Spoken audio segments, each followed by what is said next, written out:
Hello and welcome to today's lesson over reporting category number 3 for the State of Texas Algebra 1 EOC. And we're going to be looking at the 2017 version of the Algebra 1 EOC, all questions out of reporting category number 3.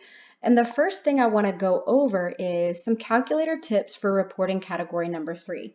So you may remember from the video for reporting category number 1, I talk about how to store in a value for X. You can store in any number for the value of X, okay, using the same process. You just make sure that you type in whatever number you're going to store in for X. You type in that first, then stow, that's right here, store, then X, then press enter. So if I'm going to store in, for example, -3 in for X, I would type in -3 stow in for X. Then when I press enter, it'll have a -3 over here. That's how I know I've stored in this number for X. What's really important and a good little strategy is after every problem, especially when you have a value stored in for X, you want to reset your calculator. So how do we reset our calculator? Second plus 712. That's something really good to remember. Second plus 712. And that will reset your calculator so that you don't have a value stored in for X from a previous question. So make sure for this, and really for all the questions on the EOC, make sure that you can solve for Y. So in any problem, can you get Y all by itself on one side of the equal sign? Because if you can, then you can plug it into Y equals, which is just right here. Y equals, and then you can plug in whatever you've solved for into your calculator. So it's really important to also remember, because systems of equations are in this category, that when you solve for Y, you can plug in your equations into Y1 and Y2, and then find your point of intersection to see the solution. So how do we do that? To find the point of intersection on your calculator, you're going to first go to Y equals and plug in, right here, plug in your equations into Y1 and Y2. And then if I want to find my point of intersection, I'm going to press the second button and then trace. So second, trace. That'll take me to my calc menu if I want to calculate something on my graph. So it's really important up here. Any button up here is really pertaining to your graph, okay? So second trace, and then I'm going to scroll all the way down to intersect, and I'm going to press enter. And that'll take me to my screen where I've got some kind of line, some lines on here, and then I might have a cursor right here. If I just press enter 3 times, all of a sudden, your cursor will end up right there, and it'll tell you your X value and your Y value for your solution to your system of equations. So it's really important that we remember and we know how to do all of these things on our calculator. Okay, sorry about that. I did not mean to do that. Let's look at the first question from the 2017 version of the EOC out of reporting category number 3.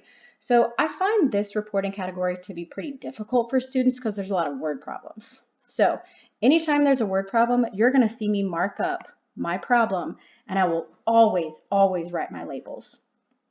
So a drummer and a guitarist each wrote songs for their band. The guitarist wrote 8 fewer than twice the number of songs that the drummer wrote. They wrote a total of 46 songs. Which system of equations models this situation if the drummer wrote D songs and the guitarist wrote G songs? Okay, absolutely write your labels. In my class, I actually call them let statements, let D equals, let G equals. But for now, we're just going to write D equals drummer and G equals guitarist. And I like to write this because when we solve our problem, a lot of times you're like, what did I just solve for? Oh yeah, D is drummer, G is guitarist. Okay, so we want to always label. And now we've got to come up with some equations. Okay, looking at the second sentence here, the guitarist wrote. The guitarist wrote. G equals 8 fewer than, that's one of those turnaround phrases, right? 8 fewer than, okay, well, it's going to be something minus 8. Twice the number of songs that the drummer wrote. Okay, the guitarist wrote 8 fewer, right? Something minus 8, then twice the number of songs that the drummer wrote. Twice something, I'm multiplying it by 2. Now I'm going to eliminate some answer choices. I've got one equation. Let's eliminate some answer choices. What can I eliminate? I'm looking for g equals 2d minus 8. It's not that one. 2d minus 8. Okay, that one works. That one works. Oh, wait a second. Look what I just did. Look at h. Why does h not work? It says d equals 2g minus 8. Oh my gosh, they're trying to pull a fast one over on me. That's not right. It should be g equals. So it's not h. And then again, if I look at j, I don't see g equals 2d minus 8. So it's not j. My answer is going to be f. But let's go through and make sure that we get our second equation. If they wrote a total of 46 songs, then the number of songs the guitarist wrote plus the number of songs that the drummer wrote should equal 46. Awesome. F absolutely is my answer. Let's go on to number 5. A set of weights includes a 4-pound barbell and 6 pairs of weight plates. Each pair of plates weighs 20 pounds. If X pairs of plates, I'm going to go ahead and write that down. X equals pairs of plates. Because this is one I think I'm going to have to read again. Added to the barbell, the total weight of the barbell and plates in pounds can be represented by this, which means f of x equals the total weight. The total weight of the barbell. Okay, and plates, I should really say that. Everything, all things, the total weight. Okay, what is the range of the function? Now, anytime we see range, I'm going to want you to write y values above it because a lot of students forget what range means. So now that I write y values above range, I'm going to reread it. What are the y values of the function for this situation? Okay, so a set of weights includes a 4-pound barbell. Okay, so no matter what, I've got this 4-pound barbell. Okay, and 6 pairs of weight plates. Each pair of plates weighs 20 pounds. Each pair weighs. That sounds like a rate. That's why that 20 goes in front of the x. That rate will go in front of your x value because that's our slope or rate of change. So if x pairs of plates are added to the barbell, total weight of the barbell, okay. 6 pairs of plates. Could I put 6 pairs of plates on there, of weight plates? Sure. Could I put 5? Yes. Could I put 7? No. So I know I can't plug in any value over 6 in for x. So, okay, good strategy. If you see f of x equals, plug it in to y equals. Okay, I'm going to plug this into y equals on my calculator. Go ahead and do that now. Then look at your table of values. Second graph. What do you see? X and y. Well, I see when x is 0, y is 4. When x is 1, y is 24. 2, y is 44. Of course, it's adding 20 pounds every time we stack on a pair of weights. When x is 3, y is 64. 4, 84. 5, 104. And I'm going to keep going down. 6 is 124. So what are the y values for this situation? Well, they're right here. So my answer is B. Be really careful. This right here, that's your domain. Okay? C and D are absolutely nothing in this situation or in this problem. So that's a pretty difficult problem. Like I said, a lot of these word problems, it's just interpreting what the question is asking. So I'm going to erase some of this and we're going to go to the next one. So number 11, what is the solution? Let's see, to this equation. Okay, your test-taking strategy, which you can absolutely solve for x. Totally. Distribute, combine like terms.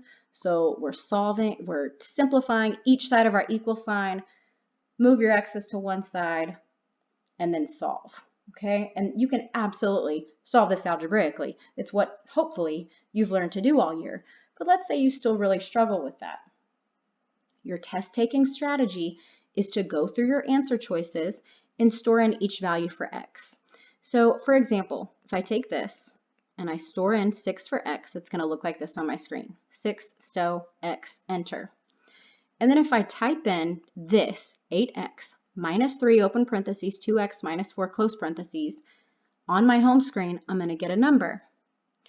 And then if I type in this, 3 open parentheses, x minus 6 close parentheses, I'm going to get a different number, which means when I plug in 6 for x, what the left side is does not equal what is on the right. Therefore, that's not my answer. So then I'm going to go through and I'm going to go to my next answer choice. 2, I do the same, not it. 30, I do the same. 30, store it in for x. I type in this side of my equal sign. I get a number. I type in this side of my equal sign. On my home screen, I get that same number, which is actually 72. Does 72 equal 72? Yes, it does. So when x is 30, what's on the left side of this equal sign equals what's on the right. Therefore, that's my answer. So that's a good just test-taking strategy. And if you want to pause the video and practice that right now, that's a really good idea because there are at least most of the times there are 2 questions that are like this on your EOC. So let's move on. Number 18, another word problem. Okay, let's do it. A bus travels 2 different routes, the green route and the blue route. The routes are different lengths. Okay, so we're talking about 2 different things. Because of that, I'm thinking I'm going to have some kind of system of equations, but let's see. Okay, on Monday, the bus traveled the green route 6 times and the blue route 5 times, traveling a total of 52 miles. On Tuesday, the bus traveled the green route 12 times and the blue route 13 times, traveling a total of 119 miles. What is the length of the green route in miles? So in this case, I'm totally going to do my labels, my let statements. So in this case, I really like to do x and y because I can solve for y and graph it, and that's what students really become good at for the EOC, okay? If you wanted to do g equals green and b equals blue and solve it algebraically, that works. But I like to do, and let's just say x is green and y is the blue route. Okay, so now let's come up with our equations. On Monday, the bus traveled the green route 6 times, okay, 6x, and the blue route 5 times, plus 5y equals 52. On Tuesday, the bus traveled the green route 12 times, so 12x, and the blue route 13 times, plus 13y, traveling a total of 119 miles.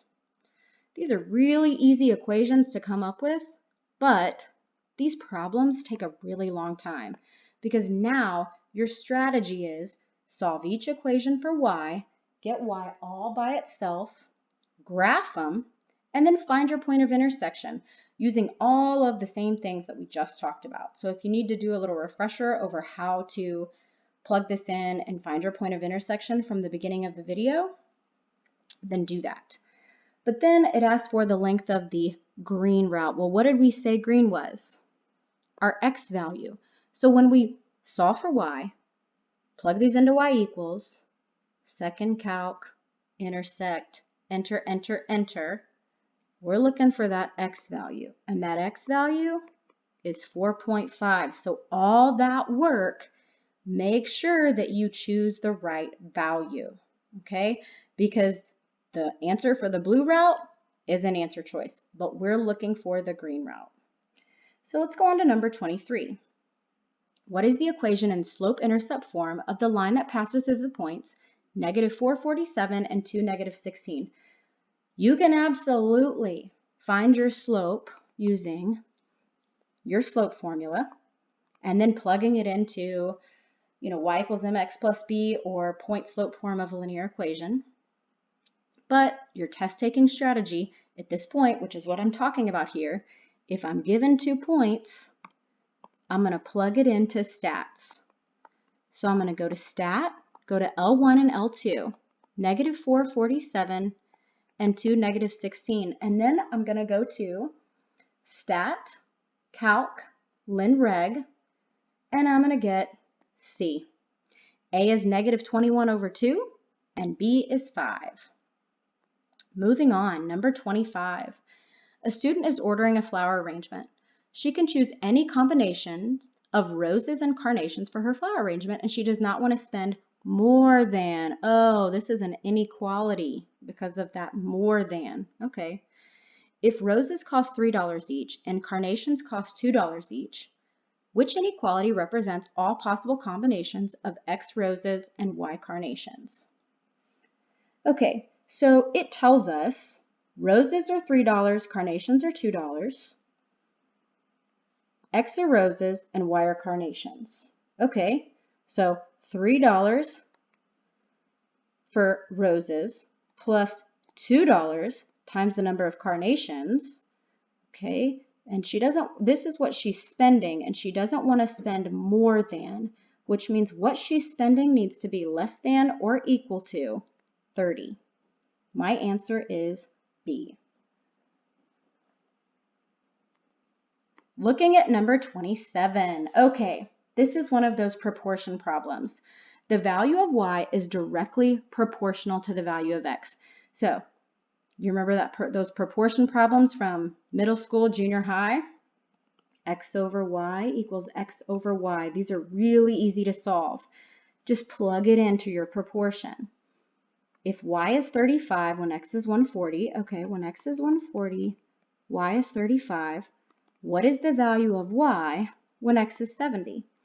And then I'm just going to solve. So you might remember 140 times y equals 35 times 70. And then if I solve for y, I get y equals 17.5. Some of you might remember cross multiply and divide. That works. So positive 17.5. That's how I would plug it into my grid. Okay, going on to number 33. So researchers in Antarctica discovered a warm sea current under a glacier that is causing the glacier to melt. The ice shelf of the glacier had a thickness of approximately 450 meters when it was first discovered. The thickness of the ice shelf is decreasing at an average rate of 0.06 meters per day. Which function can be used to find the thickness of the ice shelf in meters, x, days since the discovery? Okay, so if the thickness of the ice shelf is decreasing, we know we're going to subtract. And if I see this rate, that means this 0.06 is in front of the x. Okay? Because a rate is your slope, your unit rate is your slope, which is the number in front of the x. So another thing that I gathered from this problem is that the initial thickness of the glacier is 450 meters. So if it's the initial thickness, that's my beginning point. That's my B value. So we're beginning at 450 meters, and then it's decreasing, we're subtracting 0.06 meters per day. So if I set this up, we're starting with 450, we're subtracting 0.06 meters per day. Do you see any of that on here? Sometimes, you have to come up with your equation and then go through your answer choices and maybe rearrange your problem to see if you get an answer choice there. But actually, we do see this, but y is just t of x. Number 36. What is the equation of the line that passes through the point -2, 7 and has a slope of 0? You have to remember, a slope of 0 is a horizontal line. This is something you just have to remember, okay? This has a slope of 0. A vertical line has a slope that is undefined. Okay, so now if you see y equals, you can plug those into y equals on your calculator. X equals you cannot plug in, not into a TI-84 at least. So let's start there. If I plug in y equals -2, I see that it's a horizontal line. So I know it's going, because of that, I know it's going to be G or J and not F or H. But when I plug in -2 and I look at my table of values, I do not see that -27 is a point in my table of values. So then I go back and I just make sure when I plug in y equals 7 into my calculator that -27 is a point in my table of values, and it is. So we just want to make sure that we do our due diligence and we make sure we get the answer right. All right, number 40. Which value of x makes the equation, all of this, true?